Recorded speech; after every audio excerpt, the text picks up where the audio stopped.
هي دخلت الشركه، انت بتقول لي اطلع بره، انا طلعت بره باحترام، انا دخلت قعدت جوه على الترابيزه في وسط الناس. صلحوك في كشري التحرير ورضوك؟ لا طبعا، وخرج بره وحاول يراضيني وقال له استاذ احمد عازمك على عشاء، بس الصراحه مفيش حد وقف معايا. لو استاذه ميري حلمي صراحه كلمتني الكلام كتير قوي، بس هتقول فعل. لكن حد اداني بايدي لا، ولا عرض عليك شغل ولا ده. لا هو صراحه انا خدت سيد بس، لكن مفيش في حد اداني جنيه يا فندم. ايه اللي وداك عزا المرحوم فريد الدين؟ سمعت ممكن عايز اجيب حقي بسبب والله كشك التحرير، انا كنت بفتح كشك التحرير ده. مش حد جوه ده مش عشان خاطر الترند، برضه ارجع واقول مفيش حد اداني حاجه ولا حد عرض عليا حاجه. هو قال لي اقف معاك من بره رخصه، انت عزمتني على عشوه و1000 جنيه وما جالكش، ده حتى قال لي ناكل من حل كشري، قلت له لا، يعني ولا مكافاه ولا عشوه ولا اي كلام من ده خالص، كل دي اشاعات. النهارده السلام عليكم ورحمة الله وبركاته. زي ما حضراتكم سمعتوا واحنا سمعنا واقعة عم محمد بتاع كشري التحرير. لو بصينا الواقعة دي من كذا اتجاه هنلاقي ان في ملايين زي عم محمد مطرودين من بيوتهم، بايتين بره بيوتهم، بيدخلوا محلات وبينتظروا من غير اكل وبيباتوا من غير عشاء. وفي اللي افضل من عم محمد، ربنا قال فيهم يحسبهم الجاهل اغنياء من التعفف لا يسألون الناس إلحافا.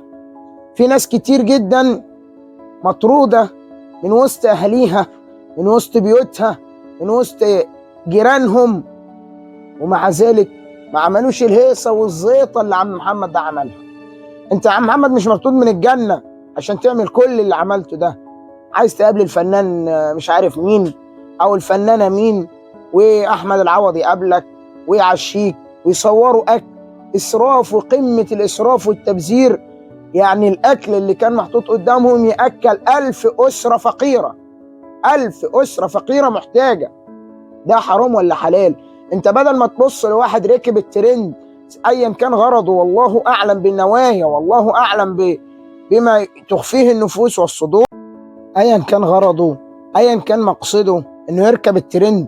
طب ما انت بتبقى ماشي بالعربية بتاعتك يا فنان، يا فنان، يا ممثل، يا لاعب كرة، يا اي حد ليك سلطة في الدولة، اي حد ليك مكانة في الدولة، اي حد ليك مكانة اصلا بعيد عن اي حاجة، وحبيت انك تتقرب من محمد او تقرب منه او تساعده، فنانة، ممثلة، مذيع، لاعب كورة، الناس دي ما كلها عرضت نفسها على عم محمد. طب ما انت بيبقى قدامك آلاف من عم محمد دي في الشارع، بتبقى ماشي بالعربية وشايف الناس ميتة من الجوع في الشارع وما بتنزلش ولا تكلف نفسك انك تنزل تساعدهم. اشمعنى دي؟ عشان الشهرة، عشان الصورة، عشان ان احنا ايه، افتح الترند احمد العوضي مع عم محمد كشري التحرير، الفنانة مش عارف مين مع عم محمد كشري التحرير. مش ده اللي احنا بنعمله عشان الترند؟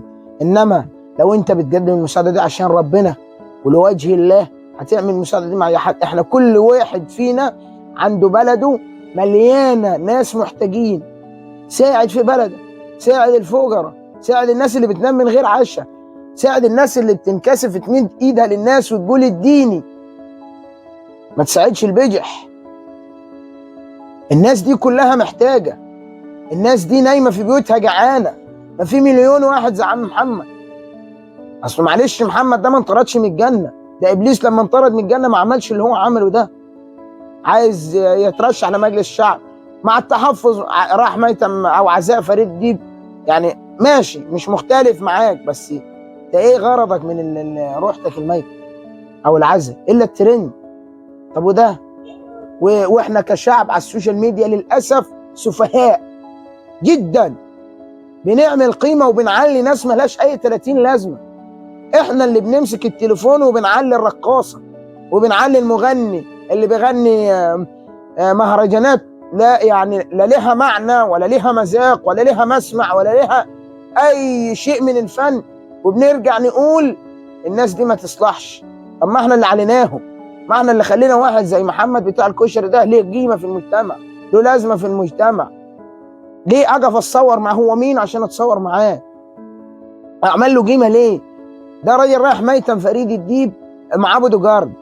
يعني ده واحد مطرود اول امبارح من كشري عشان كان عامل نظافه، ويروح الراجل مدير الكشري التحرير يتحايل عليه ويتاسف له. هو لو راح من اول للمدير كان المدير ساعده، اللي خلاه طلع من الكشري وطلع اعتذر له. يعني اكيد مليون في المية انك لو رحت له كان ساعدك من الاول، لكن انت حب الظهور وحب الشو الاعلامي وحابب تعمل حوار من لا حوار. ما ده اللي بيحصل. اهالينا بيموتوا من الجوع، اهالينا بيموتوا. يعني ناس كتير زي محمد، مليون واحد زي محمد نايمين في الشوارع من غير اكل ومن غير شرب وجعانين، ومفيش حد يعرف عنهم اي حاجه.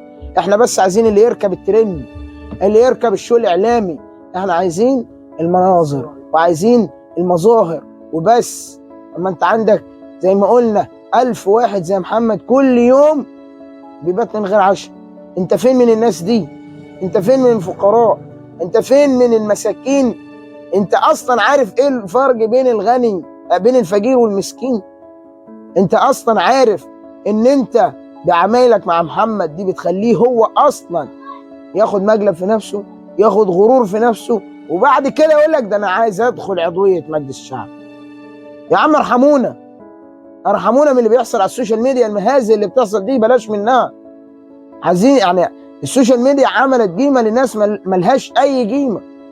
مع احترامي الشديد لعمال النظافه، مع تحفظي الشديد على شخصه، لكن هو فعلا باين الان بعد اللي حصل انه واخد الموضوع شو اعلامي.